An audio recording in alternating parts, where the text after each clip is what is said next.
Hey guys, today I am going to teach you how to track details that contribute to the elements of the story.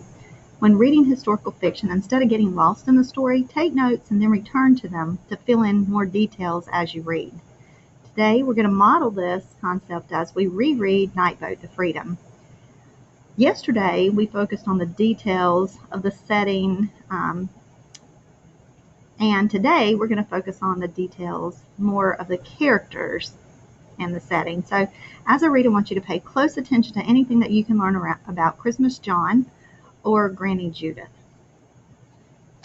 One night by Pinewood Light, Granny Judith told me the story of the strangers who came to her village and laid down a red flannel cloth in front of her. It was so pretty she grabbed for it, but they tricked her on and on with bigger pieces until they got her across a river and onto a ship. Lord, child, Granny Judith cried, when that ship sailed away, I wept to go home. But the ship sailed on, across the ocean, and the pretty color of red turned the sad color of slavery for me.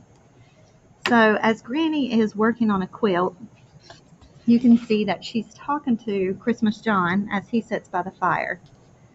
One of the things that we talked about in the last video is how beautiful the artwork in this book is.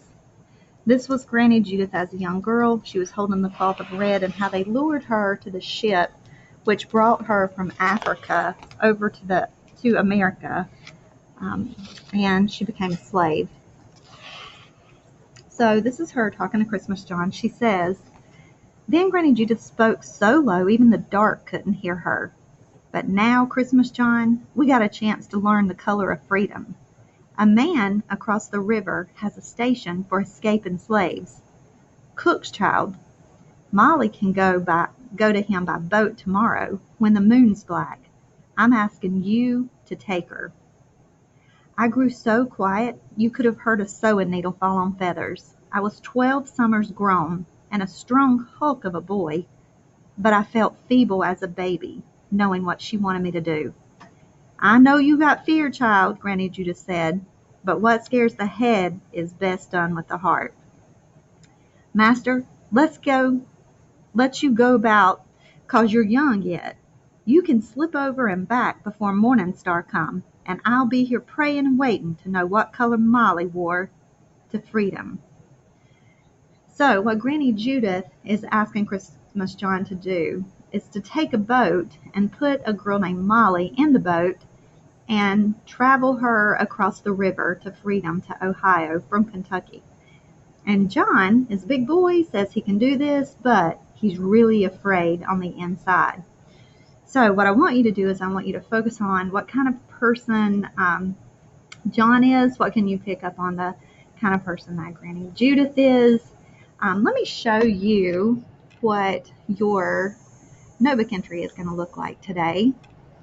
You're going to meet with your book club, and you're going to type in the title and the group members and the group name, and you're going to talk about your pages. Here you will list the pages that you have already read. Here you should already, you can list the question that you already thought on as you read that you're going to talk about for round robin, and here you're going to jot the answers that you get as you guys talk.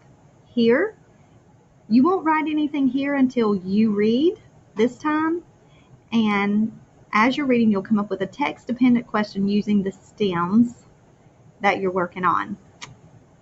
Here, you're going to tell who your characters are and what you know about them, and then you're going to tell when and where your book takes place and what you know about the setting.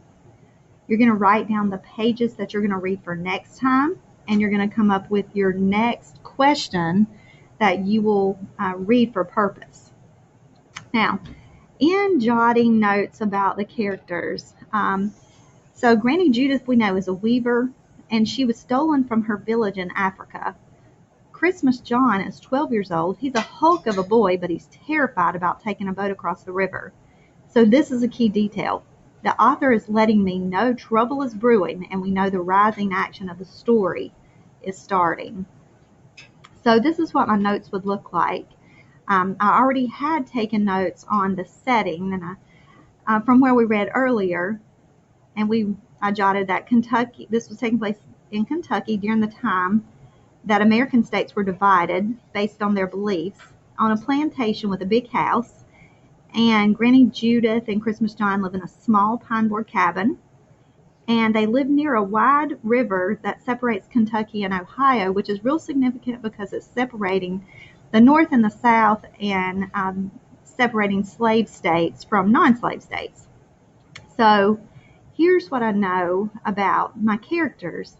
That Granny Judith is a weaver on the plantation. She was stolen from her village in Africa. And I know that Christmas John is a 12-year-old boy because it tells me that 12 summers gone. But I know he's a big boy because it says he's a hulk of a boy.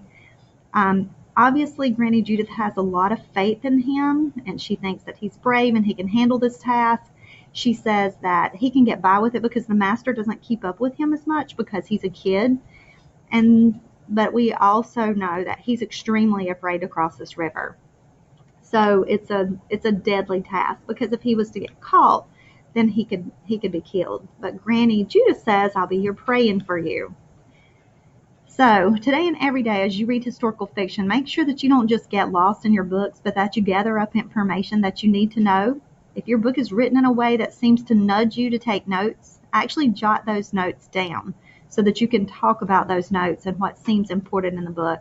So when you meet with your book club today, you are going to do your normal meeting, and then you are going to add some things about your characters and about your setting to your meeting log, and be sure that everyone in your group submits the meeting log in Canvas.